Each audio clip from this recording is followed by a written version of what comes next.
Hi everyone. So, if this message find you, just know कि you are born to be successful. Like मलाई बच्चैदेखि होइन एकदम सानोदेखि एउटा फिलिङ थियो कि I was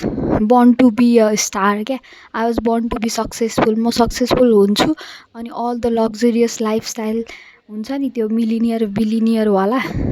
I have that feeling कि I will have that future so अनि म हिजो एउटा पोडकास्ट हेरेको थिएँ लाइक उसले चाहिँ टिचिङ गरिरहेको थियो म्यानिफेस्टेसन फर 20-25 इयर्स होइन सो हि सेड कि यदि हामीले चाहिँ कुनै पनि ड्रिम्सहरू देख्छौँ नि एउटा भिजन हुन्छ नि मेरो फ्युचर यस्तो देख्छ जस्तै म यस्तो लाइफस्टाइल बाँचिरहेको हुन्छु भन्ने जुन त्यो हाम्रो फिलिङ हुन्छ नि त्यो हामीलाई त्यो डिजायर तब मात्र आउँछ जब इट मिन्स कि हाम्रो फ्युचर सेल्फ भन्दा पनि हामीले जुन त्यो डिजायर जुन त्यो लाइफस्टाइल हामीले देखिरहेको छौँ त्यो चाहिँ अहिले नै एक्जिस्ट गर्छ इन एनर्जेटिकल्ली क्या इन 4D हाम्रो इमेजिनेसनमा है सो यदि हामीले त्यो मेन्टेन गर्न सक्यौँ भने त्यो स्टेटलाई वी क्यान म्यानिफेस्ट द्याट अनि now is the only moment भन्ने त हामीलाई थाहा छ नि त so I have to be that person internally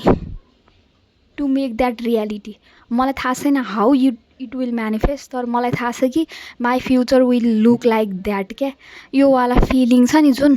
हो if you have such feeling यस्तै फिलिङ छ तपाईँहरूलाई पनि भने जोइन दिस कम्युनिटी होइन अनि सब्सक्राइब अनि त्यति भन्न चाहन्छु कि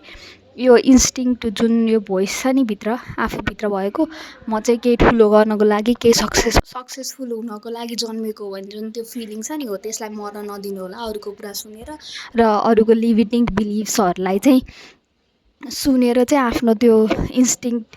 आफ्नो गट फिलिङलाई कि म सक्सेसफुल हुन्छु भन्नेलाई मर्न नदिनु होला सो यो चाहिँ मेरो आफ्नो लागि पनि एउटा रिमाइन्डर टाइपको हो सो अनि एभ्री वान